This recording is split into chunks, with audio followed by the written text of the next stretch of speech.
আচ্ছা, যদি কোনো বিবাহিত মহিলার যদি ফর্ম ফিল আপ করতে হয়, বয়স্ক মহিলা, তারা কি করে করবে?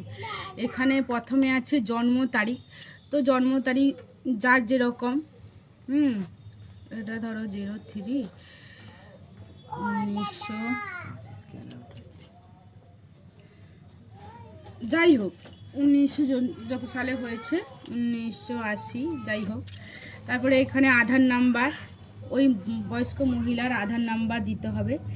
আধার নাম্বার ধরো শুরু হয়েছে 43, যাই হোক একটা ডট আধার নাম্বার। মোবাইল নাম্বার, ওই মহিলার যদি মোবাইল নাম্বার থাকে তো মোবাইল নাম্বার এখানে শুরু হবে, না হলে কিন্তু মোবাইল নাম্বার দেওয়া দরকার নেই। এখানে আছে পিতা আর অভিভাবকের নাম। আচ্ছা, এই ক্ষেত্রে অনেক জায়গায় অভিভাবক ভোটের আই কার্ডে আছে যে অভিভাবক মানে স্বামীর নাম দেওয়া আছে, আর এখানে আছে অবলিক পিতার নাম। এক্ষেত্রে বলে রাখি, এই ফর্মে ঠিক নিচে দেখবেন স্বামী স্ত্রী নাম যদি থাকে তাহলে এখানে কিন্তু পিতার নাম, এই বয়স্ক মহিলার যে পিতা তার নাম লিখতে হবে। এখানে যা আছে পিতার নাম ধরো শিব গাঙ্গুলি, যাই আছে ধরো পিতার নাম লিখতে হবে। আচ্ছা, ওই পিতার যদি তখন ভোটার আই কার্ডে ওনার যদি ভোটার আই কার্ড থাকে নাম, তাতে সেই নামটা লিখতে পারো, যদি না থাকে তাও লিখতে পারো। আর ওই ব্যক্তি, ওই মহিলার পিতা যদি মারা যায় তাহলেও নাম লিখতে পারবে, কিন্তু স্বর্গীয় বা লেট লেখা কিন্তু যাবে না। এই জায়গাটা পিতা বা অভিভাবকের নামে হয়ে গেল। পিতার যদি ভোটার আই কার্ডের নাম থাকে তো লিখলে, না যদি থাকে লেখা দরকার নেই। ঠিক সেম মায়ের নাম, এখানে আছে মায়ের নাম। মায়ের নাম ধরো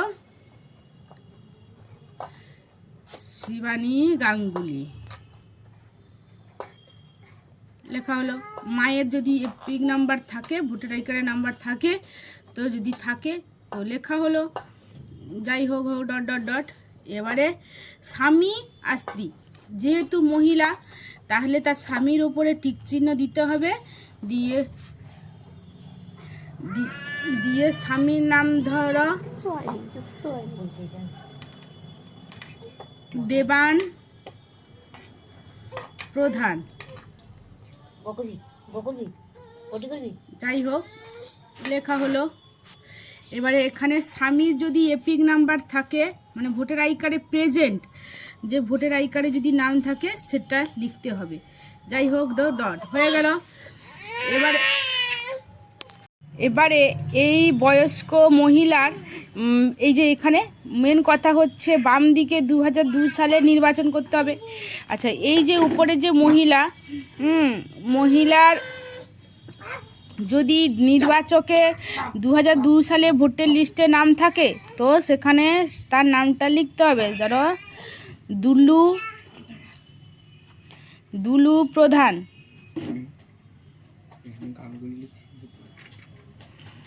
দুলু প্রধান লেখা হলো, মেয়েটার নাম দুলু প্রধান। এবার তখন যে 2002 সালে ভোটার লিস্টে যার নাম আছে সেই নাম লিখতে হবে, যাই হোক ডট ডট ডট।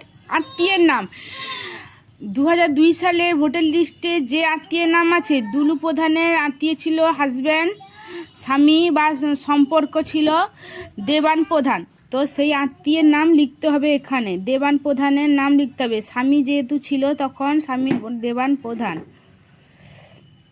সম্পর্ক 2002 সালে ভোটার লিস্টে যে সম্পর্ক ছিল সেটাই কিন্তু লিখতে হবে, ঠিক আছে।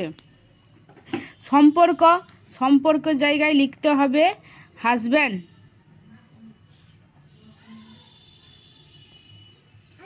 ঠিক আছে। তারপরে আছে জেলা, তখন যেহেতু ভাগ হয়নি, যেমন ছিল মেদিনীপুর। রাজ্যের নাম ওয়েস্ট বেঙ্গল, যা যা আছে পুরানোতে 2002 সালে সেইটাকে কপি পেস্ট করে কিন্তু লিখতে হবে।